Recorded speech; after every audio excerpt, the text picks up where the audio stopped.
This may just be one of, if not my favorite battle in the entire series so far. Big thank you to our $5 patron, Sin is Lancelot. Before we have this review of chapter 172 of Jujutsu Kaisen, please leave your own notes on the chapter in the comment section down below. Leave a like and subscribe if you're not already. Also, make sure that little notification bell so you miss out on any videos that come to the channel. Also, I do have a Patreon down below, and I would appreciate any support you would manage to give me. Now, let's get into it. What's up, guys? I got a pencil here, and here we are to review chapter 172 of Jujutsu Kaisen, which is known as Tokyo Number 1 Colony, Part 12. And, yeah, I said it. This was a fire ending. I'm not gonna lie. Like, as much as I was mad at Megumi last chapter for what I believe is fumbling the bag, a lot of y'all saved Megumi in the comment section. While I don't entirely agree with some of the stuff you said, most of it in collaboration has saved him. He did good work last chapter. I'll put respect on his name, and this chapter was just a great send-off. Beautiful kiss. But then again, I don't think it's actually completely over yet. We'll see. However, let's hop into the chapter itself. So we open up and we get to see something I love. I don't know why. This is something I just love in narratives. When you have like the narrator speaking what's on screen as our characters are like going through it. Like the way Gege is like, the domain increases curse technique precision, so replicates Max Elephant's weight realistically. Under that weight, Reggie Star's right fibula and heel bone are fractured. The pressure of these two combatants is under. The pressure these two combatants are under could crush them to death any second. I don't know. For some reason, that always gets me. It's weird, right? Because it gets me more invested in the narrative, despite it be a deliberately narrative-breaking tool. Because what it does is it like breaks things down for you in a realistic sense, but at the same time, I feel like that breakdown is what drags me into it more. Because now I like understand it better. These two characters can't like perfectly convey this to each other in the very situation they're in, so having the narrator do it gives that much more weight. It's like an absolute voice. Like here's. It's a reliable narrator giving us factual information, which thus adds stakes to the scene we're seeing, and I appreciate that. It's rare that you see authors do that. I'll admit, like the two major cases I can think of are like this right here, obviously, and a few times earlier in the arc, or not in the arc, just in JJK in general, and also like a lot during the Chimera Ant arc. Like the narrator himself would pop up and be like, "Hey, such and such is going on right now. Here's the explanation and breakdown of everything." And I don't know. I actually appreciate that when it's done well. There are times when the narrator talks a little bit too much, but I feel like these times when they step in to explain what can't really be explained just through visuals, yet still has that serious, nice, palpable, pulpy feel to it, I think that's great. And I love how both of these beings are under pressure in two completely different ways. Like literally, Reggie is squatting Max Elephant. Like he is holding it up, both hands in the air on his back and squatting into it. Amazing, legendary feat of strength. I know he's reinforcing himself with cursed energy, but even still, the fact that he's able to just hold up an elephant, that's more the superhuman stuff I love about JJK. Because I'll admit, in series like Dragon Ball, in series like Magi, in series like what's another good example? Hey, even some late aspects of Naruto and stuff like that. The issue I start to have with some of those series is that while it is all superhuman to like the ultimate degree, it sort of loses that, what's the word I'm looking for? That palpable feel to it that I appreciate in a narrative. Like, it's great. You're destroying planets, destroying universes, destroying multiverses. You're doing all that stuff. It's cool, and I can definitely understand that. But like, something like this, like a human deadlifting an elephant, that is just something that makes me remember these characters are superhuman, but to a degree that I can still palpably feel. Like I can never picture a human just boom and a whole universe is gone. However, I can very clearly have the image and be excited and hyped of a human deadlifting an elephant. It's like a superhuman feat I can picture. And I think that's why I love Itadori so much. Like one of my favorite moments in the entire series, despite how simple it is when Yuji leaps off a building, grabs a dude, and slams him through another building. Like, it's just cool to me, and it's cool because I can almost picture it realistically happening, and that superhumanity still has limits. Once you start destroying planets and stuff like that, like, it's cool, but it kind of detaches me. So I'm super happy to have things like this where these characters are superhuman. Obviously, one's lifting up 3 cars and while another one's lifting up an elephant, but we can see that this superhuman nature has limits. Like, as the narrator once again comes in to elaborate on and highlight, these two can be crushed to death at any second. Like, if one of them falters, they're straight up dying, and I think that's amazing to see. And of course, we see Reggie is like, yo, darn it, I played my cards too soon. Because he's referencing back to using the trucks. When he broke into the gymnasium with the trucks, it was a little bit too extra. If he had saved those, Megami would essentially be dead at this point. There's nothing Megami could have done to lift up that weight if he's struggling with 3 cars weight. So Reggie's realizing he played his cards too early. And I love how the consequences of Reggie's extreme power, like, it's kind of insane. He can just conjure up trucks and cars like that. But it's obviously showing that sometimes you can't be pulling out the big stuff just for a good old show. And to be fair, if the trucks had hit Megami also would have died there. But the risk versus reward wasn't worth it when he had a substitute like the cars. So I love how Reggie's reflecting on his consequences like that. And the thing is, we see that despite being soaked with water, Reggie still has an ace up his sleeve. Because apparently he has this idea that as long as he enters the shadows, that the water on the receipts won't bother him, or at least it won't stop him. And it's possible that this trump card that he mentions is just hidden under the other receipts, so he doesn't have to worry about it.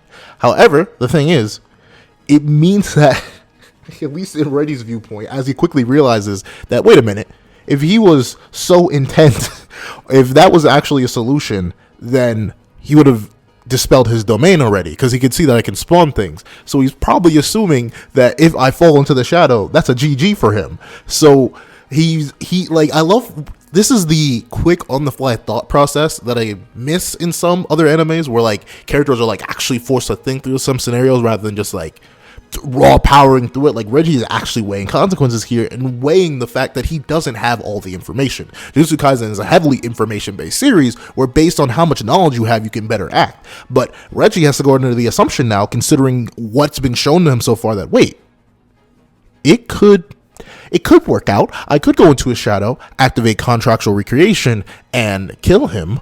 Or I could enter the shadow, not be able to breathe, and die.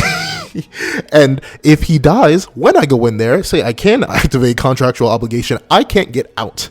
Because if he dies, I'm likely strapped in a shadow forever, and then I'll die.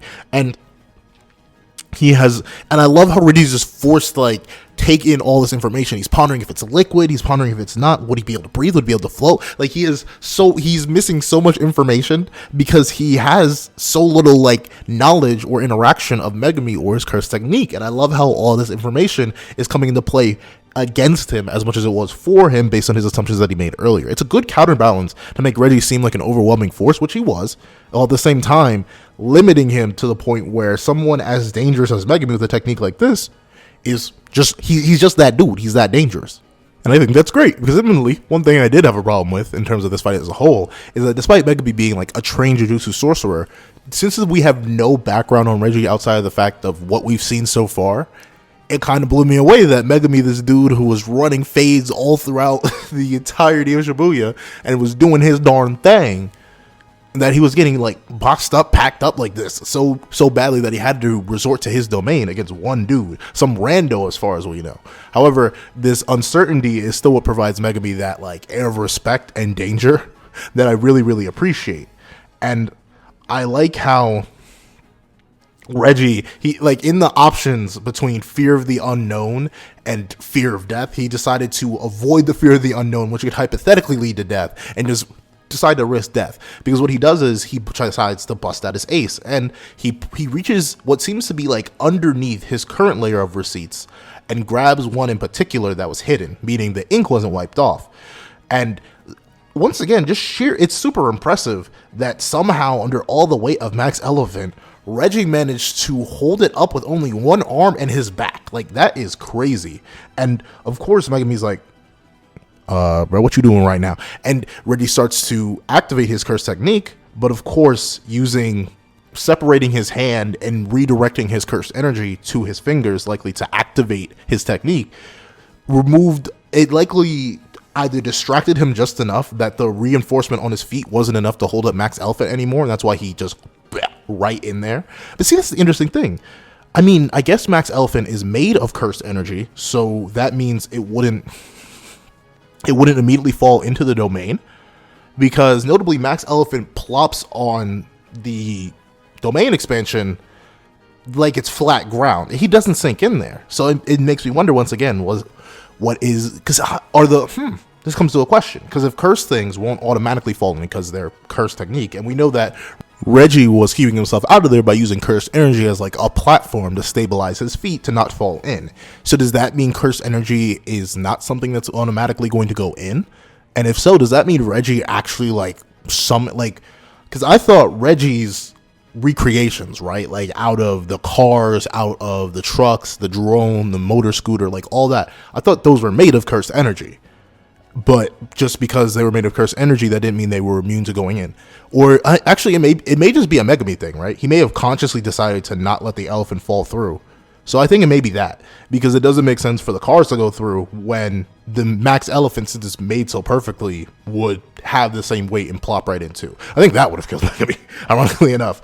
But interesting, I wonder, because honestly, I wonder, wait, does that mean like I wonder if Megami had like hard body tackled, or like say he made a clone that appeared and then like elbow slammed Reggie head first into the water. Would he have fallen there if he couldn't reinforce his cursed energy like towards his head? I wonder. I don't know. If Reggie was forced to lay on the ground, would he have to reinforce his entire back with cursed energy to not fall in? This is just interesting stuff. I know Megami's domain is likely going to be complete or closer to complete the next time we see it. He may not always have to rely on this whole structure thing, but at the same time, kind of would like to see the properties of this curse technique, or I guess it is technically just a curse technique extension, used more. It has a lot of interesting properties to it. But of course, we see that Reggie has fallen in, and he couldn't get the words out in time. But the thing is, it's revealed that there is no oxygen in Megami's shadow, and there's no buoyancy either. Meaning, like the water, quote unquote, that was showing up there, I wonder what that was. Now that I think about it, because shadow water, whatever. It's cursed technique, so it's probably cursed energy waves flowing outwards or flowing towards Megami, representing his control over his domain. Probably something like that. And we see that Reggie, upon losing consciousness as he's falling into a void with no oxygen, he's almost gone. But then he manages to surface, because notably, Megami is out there in the real world like, okay, not yet. I gotta wait till he's dead. I have to make sure he perishes. Please, I cannot dispel my domain just yet. And we see that a certain someone comes rising up on their car, and it's Reggie. So the interesting thing is, if there's no buoyancy, and if this isn't actually water, can he just make cars? Like, Reggie is stupidly broken if this is the case. And it makes me wonder why he didn't just throw a car at Megami. But, like, what Reggie says he did to survive, right? He didn't... Wait, let's see.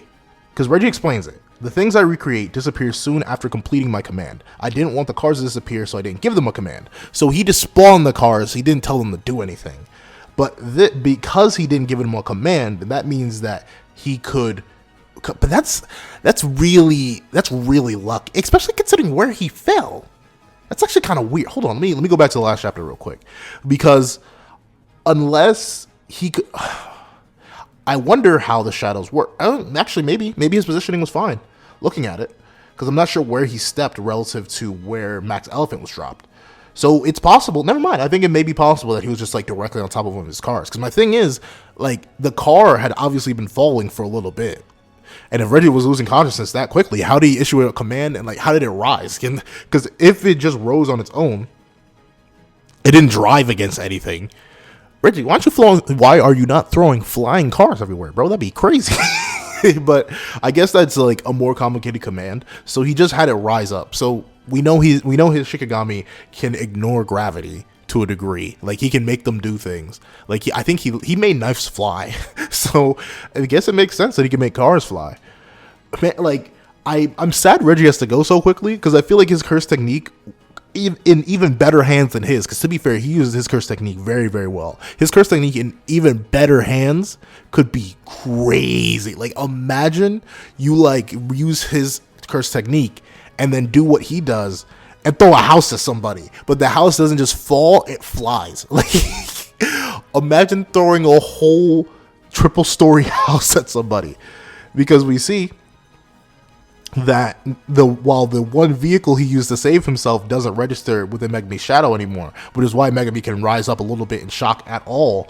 The thing that does rise up and register once the car disappears is this gigantic house that he drops on Megami. And the interesting thing is, right, is that the house comes with like property. Because it's 132 square feet, 2-floor wooden structure, and weighs at least 30 tons. So it's definitely going to kill Megami. But the thing is, it has foundation on the ground with it. So does in the contract is like a certain amount of, well, I guess it makes sense. A certain amount of square feet or square meters is included. So I guess he would have some ground. And I love how what Megami does here to avoid this is like, fine, we're going in together. And interesting. Oh, that's also interesting because we see. Oh, I know that makes sense. Megami is. I'll admit, I do think he was still lacking a little bit last chapter, but what he does here is a great way to avoid this whole conundrum, right? Because the weight would indeed kill Megami if they land into the water, plus the 2 cars that are still already in there. But before Reggie can react, because he's about to get smashed to bits, he gets grabbed around the neck by. I wonder if I think that's the real Megami, right? I think that is the real Megami. So he gets grabbed around the neck by the real Megami, and now they're in actual water. And that's what Reggie notices. Like, because before the shadow didn't have any buoyancy, but the water does. And it's interesting that I love how Reggie has to admit, like, darn, this guy's kind of swole, because he notes that he feels heavy. Megami feels so heavy compared to him, and it's literally just because Megami has him in an armbar not even an armbar. He's literally just hard choking Reggie out. And the thing is that Reggie realizes that, oh no, if I'm actually sinking now, that means there's likely a house gonna fall on us, and he can likely escape through his shadow travel. Well, I can't. I have to undo the contractual recreation, and he does. But the thing that Reggie notes is that, oh, wait a second, we're in an actual gym. There's a pool on the basement level, and I mean, to be fair, it's not the most risky maneuver. Maybe Megami knew. I'm not sure if that's how all gyms are structured. So maybe this was just a big gamble. But the fact that Megami knew there was going to be a pool under that, like, if he had he could have reinforced himself with cursed energy, right? Like, if he had fallen through the floor, because I think what Megami did was, well, no, it's explained. Megami at the last second dropped into his own shadow, cut off the domain, being the house was still falling, but instead of coming in contact with Megami's shadow and killing him, it actually just crashed into the floor. And once it crashed into the floor, it led to a gym. So he fell into the pool, and Reggie, assuming he was drowning, half because he was, and also because Megami was choking him out because he traveled to Reggie's shadow, managed to trick Reggie into undoing the contract in fear of the house falling on top of him. And he managed to, by shutting down his domain, it's interesting, right? Because he essentially erased all of the... Oh, no, that's not the thing. Because the thing is, Reggie goes on to question that. How was he moving in spite of the weight? By ejecting himself from the shadow. So what seems to be is, after Reggie deactivated his curse technique, all of it's gone, right? Like, the cars, the house, everything vanished. So now, Megami is completely free to move. And I guess Megami is just that durable. And we get to see that Megami's like, well, with that, this is my dub, buddy. I hate to say it, but your receipts are too wet to use.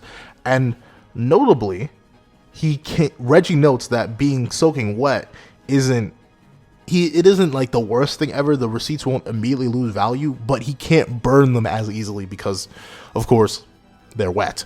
But then we get to see that Megami didn't immediately go into attack dog mode, even though he assumed that Reggie's pretty neutered right now. Like, Reggie can't attack up anymore, so reasonably what Megami should have done is just, like, go on full offensive blitz mode and try to execute this man. But notably, we see that after doing all of that, he's not back to full strength. He couldn't replenish his curse technique or anything like that after using so much energy like that. So now, these two, both out of curse energy, both lacking ability to access their curse techniques, are back to physicals. They're both on a physical fight. And notably, what Reggie assumes is that after all that, he's out of Shikigami, because he probably doesn't have enough curse energy to summon Max Elephant. A whole ton of frogs died. Max Rabbit probably wouldn't do him any good in this scenario. He probably doesn't have the curse energy to summon it. Like, there's a whole ton of stuff that essentially made Reggie assume that, okay, we're good. And the thing is, Reggie, like, I love the mind games on top of mind games that are played here, because he's assuming he's pretending to assume that Megami assumed correctly that he can't use his receipts, and the fact that he assumed that Megami would assume that he assumed that he couldn't summon more Shikigami. And I'm like, it's mind games on mind games on mind games of how much nonsense they're going into to try and like out bamboozle each other, and I love it just because of how insane it is. But we see that these two now lunge into a physical fight that leads them to just pure conflict. And once again, Reggie is just an insane combatant because Megami has an actual weapon, like he has a bladed sort of thing. Meanwhile, Reggie's going in with straight hands. He manages to block off. They're moving around. They're trading blows. And they're exchanging pretty evenly, to be fair. And notably, Reggie does actually fall for some of Megami's trick, right? Because he assumes that he took out the dog earlier with the knives. And he assumes that also none of the ones that Megami has enough curse energy to access would be left and or available. Thusly, he has to look out for a sizable one, but nothing too crazy. And as Megami is once again pushed on the back foot because he's getting like beaten up, because I guess Reggie, this is a weird thing. Well, Megami's probably very, very tired, like probably to a much higher degree than Reggie. Because to be fair, Reggie did just heal himself up after Megami had just been through a whole bunch of battles. He was fighting nonstop with no heals, and he just used domain expansion. So it makes sense that Megami's on the back foot here in terms of a physical fight. And we see that even Megami has to admit, somehow through his training, Reggie's martial arts with curse energy reinforcement are not that bad. They're pretty darn good. And of course, Reggie's just baiting him to use his technique. And the thing is, Reggie got what he wanted. He just lost an ear or so in the process. And like, it's crazy. Like, to look at the damage that was done by a simple claw swipe, it's insane. Like, the divine dog came in and just, like, he took a whole chunk out of Reggie's shoulder with what looks like a paw swipe. And I wonder, like, somehow he took out a piece of the shoulder. I guess his claw or something nicked Reggie's ear off, because Reggie's is left there gaping and bleeding, and he looks behind him to see the divine dog chilling. And of course, Megami's like, hey, hate to say it, but that ploy you did, it's simply not enough. I can't, it could not be me, unfortunately. That was not the move to take out my divine dog. We've been through too much together. And I love how Reggie, like, concludes this, right? He's like, a sorcerer is nothing but a con artist. I think that's great. Like, I don't think the fight's over completely. Either Reggie's going to have one final last resort and then die, and or Megami's going to talk to Reggie a bit and then he'll die. I don't think Reggie's going to be taken out by this. I do feel like we probably have either one more chapter of pure combat, and if not that, like a half a chapter of pure combat and then Reggie's resolution. Because I don't think Reggie's going to give up his points. I think he's legit just going to be petty to the end and just die. So that'll be that. But now the implications are less towards how is Megami going to win this fight and more towards how is Megami going to proceed after this fight? Because we know we have the whole other side fight going on between the comedian and the exploding dude. I forget their names. I'm sorry. I'm not going to go back and look them up. But we have that whole fight going on. So we may cut to that at the end of the next chapter. Or that fight could just get off-screened. Like, to be fair, unlike the Higuruma and Itadori fight, these aren't characters, those two aren't characters we're necessarily invested in. No offense to either of them, but their fight, if it got off-screened, I wouldn't really care too much. So I could see Gege being like, whatever, we'll off-screen that. But that, even if that dude's gone, that's not the only thing Megami has to worry about. He also has to worry about the fact that he just wasted a whole ton of energy, power, durability, like all that stuff is gone now, and he's still in an active killing scenario with no safe place to rest or recover. So I don't know. I'm kind of intrigued. This chapter was perfect, though. Like, I straight up don't have a problem with it just because of how well it does certain aspects of the fight, how well it does the whole narration incorporation, how it does Reggie's thought process and Megami's thought process. I love how Reggie's is a lot more palpable and tangible. He's thinking a lot more because he's the one who has less information compared to Megami overall. So it's a Megami that's using a lot of his unknowns, a lot of his knowledge of his own abilities, his strength, his weaknesses. He's using a lot of that just because he knows Reggie doesn't know it, and it leads into this interesting dichotomy where Reggie, despite having possibly the physical lead and the overall stamina lead, is still forced to hold back and still forced to think and outmaneuver Megami based on Megami's sheer unknown factor, the unknown means, if you will. I think that really, really good. So solid 10 out of 10 chapter for me. But those are my thoughts on the chapter. Please some of your thoughts on the chapter in the comment section down below. Thank you guys so much for watching. Please remember to like, share, comment, and subscribe. And hope you guys have a wonderful day. Also, hit the little notification bell so you don't miss out on any videos that come to the channel. And also, got a Patreon down below. We'll greatly appreciate any support. Now, once again, thank you guys so much for watching, and I hope you guys have a wonderful day. This is That Guy with the Pencil, writing off.